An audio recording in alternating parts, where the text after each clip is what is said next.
So good morning friends, क्या हाल है आपके? बढ़िया साहब, सर्दी में बढ़िया रहिए, ऑल द बेस्ट। आज हम बात करेंगे बजट गुरुकुल में राजकोषीय घाटे की, जिसे हम इंग्लिश में बोलते हैं फिस्कल डेफिसिट, खजाना, है ना। किले का खजाना, नागिन का खजाना, हम सब ने इसके बारे में कहानियाँ सुनी हैं और टीवी पे स्टोरीज़ देखी हैं। खजाना यानी कि वो जगह जहाँ रुपए, पैसे, दौलत, संपत्ति, गहने, जेवर रखे जाते हैं। दिनकर एक बहुत बड़े कवि हुए हैं हिंदी के। उनकी एक कविता की लाइन है, सिंहासन खाली करो कि जनता आती है। अब मामला दूसरा है। हर वित्त मंत्री यही कहता है कि खजाना खाली करो कि जनता खाती है। खाने पीने का इंतज़ाम, जनता के नाम पर वसूलो धनादन, ये स्कीम वो स्कीम। और जब खजाना खाली हो जाए, खर्च बहुत ज़्यादा हो जाए, आमदनी कम हो जाए, तो भी चिंता की ज़रूरत नहीं है। सरकार कोई आम आदमी थोड़ा ना है, सरकार तो सरकार है। घाटे की भी कोई लिमिट नहीं है और खर्चे की भी कोई लिमिट नहीं है। जब खजाना खाली हो, खजाने में घाटा हो, तो कितना भरें, कैसा भरें, ये तो बाद में तय होगा। पहले तय तो करें कि खजाने में घाटा कितना है। वो खजाने में घाटा कितना है ये हम तय करते हैं, उसे हम बोलते हैं राजकोषीय घाटा, फिस्कल डेफिसिट। तो सर, डेफिसिट का मतलब घाटा, घाटा मतलब खजाना खाली होता जाएगा ना? देखिए, सरकार की कई सारी योजनाएं भले ही आपको अक्ल से खाली दिखाई पड़ें, मगर सरकार का खजाना कभी खाली नहीं होता। आयकर विभाग का कभी विज्ञापन आप देखें तो उसमें छोटा सा स्लोगन होता है, कोश मूलो दंड। संस्कृत का ये उक्ति है, अर्थशास्त्र लिखा है चाणक्य ने, वहाँ से उठाई गई है। इसका आशय ये है कि किसी भी राज्य की मूल शक्ति, ताकत है धन में। राज्य का साहब आदमी की भी शक्ति उसी में है।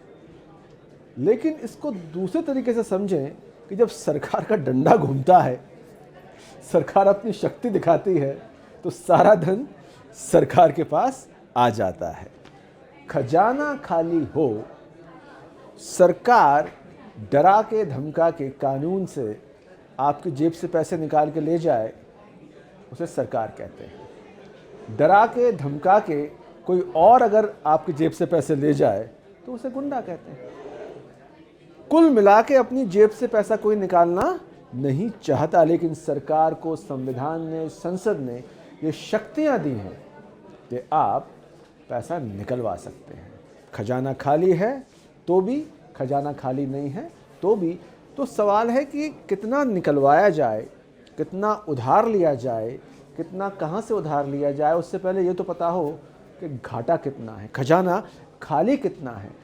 तो खजाना खाली कितना है, फिस्कल डेफिसिट कितना है, ये पहले हम लोकेट करते हैं, पहले हम पता करते हैं कि पहले तो एसेस करें कि भाई कितना निकलवाएं, कितना उधार। मार्केट में उधार लेने हम तो तब जाएंगे जब पहले पता हो कि उधार लेना कितना है, कहाँ से कितना निकालना है।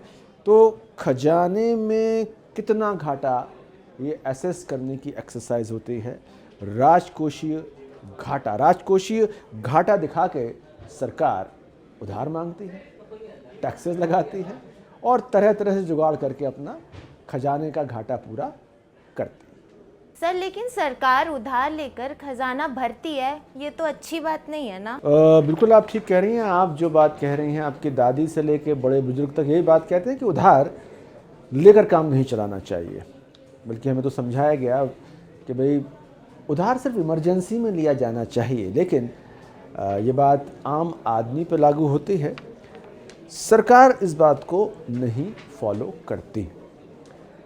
राजकोषीय घाटे में सरकार द्वारा लिए गए सारे उधार शामिल होते हैं। इसलिए अगर आपको इकोनॉमी या बजट को देखना हो तो राजकोषीय घाटा देखिए, उसमें पता लगता है कि अगर सरकार ने उधार ज़्यादा लिया है तो राजकोषीय घाटा बढ़ता चला जाएगा।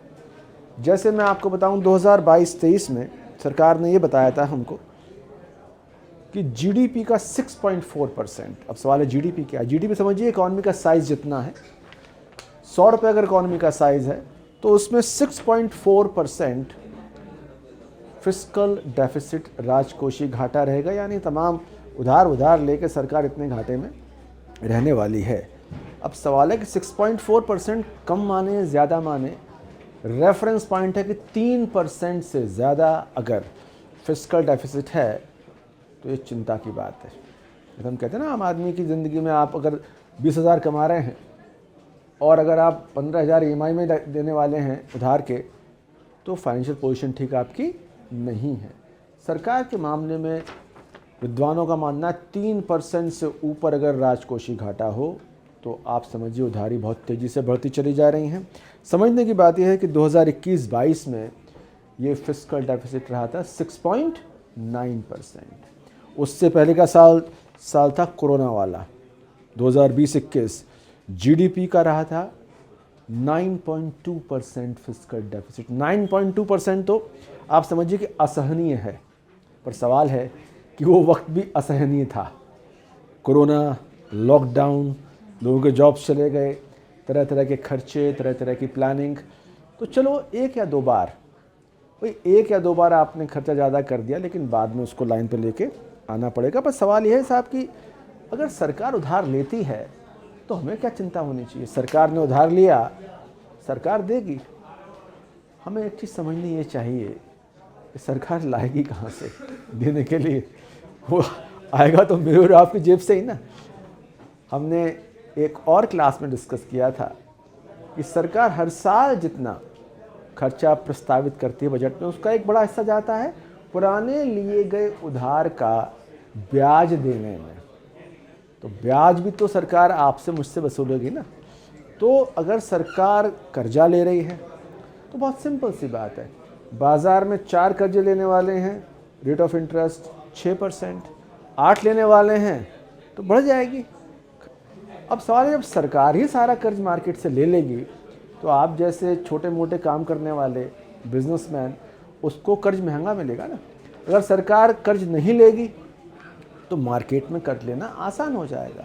तो सरकार जो कर्जा लेती है उसका एक असर पड़ता है ब्याज दरों पे, यानी आम कारोबारी की ब्याज दरें भी ऊपर चलती चली जाती हैं। और लगातार फिस्कल डेफिसिट अगर किसी सरकार का बढ़ता जा रहा है तो आप मान के चलिए कि देर सबेर, जब मैं आपसे कह रहा हूँ कि सरकार को उधार मिल जाता है, लेकिन एक सीमा के बाद अगर राजकोषीय घाटा, उधारी बहुत ज़्यादा हो जाए तो सरकारें भी डिफ़ॉल्ट कर जाती हैं। डिफ़ॉल्ट से क्या मतलब है कि भाई पैसे बचे ही नहीं, अब हम कर्ज वापस ही नहीं कर सकते। अब जब कर्ज वापस नहीं कर सकते तो आप क्या हो गए? डिफ़ॉल्ट। ना देशी कर्ज वापस कर सकते, ना विदेशी कर्ज वापस कर सकते। डिफ़ॉल्ट होने के बाद अगर आप याद करें, अप्रैल में श्रीलंका का हाल हो गया था, बाहर से सारा कच्चा तेल आना बंद हो गया था, लंबी लंबी कतारें। तो वो एक भयंकरतम स्थिति है। लकीली भारत उस स्थिति में कभी नहीं पहुंचा। पर हमें अर्थशास्त्र का विद्यार्थी होने के नाते समझना चाहिए, हम पाकिस्तान का फिस्कल डेफिसिट देखें, श्रीलंका का देखें, किसी भी कंट्री का देखें, जो इकोनॉमी समस्या में है, प्रॉब्लम में है, उनका फिस्कल डेफिसिट यानी कि उधारियाँ उनकी औकात, उनकी हैसियत से बहुत ज़्यादा निकल चुकी होती हैं। भारत में उम्मीद है कि आने वाले वक्त में फिस्कल डेफिसिट 6.4% से कम रहेगा।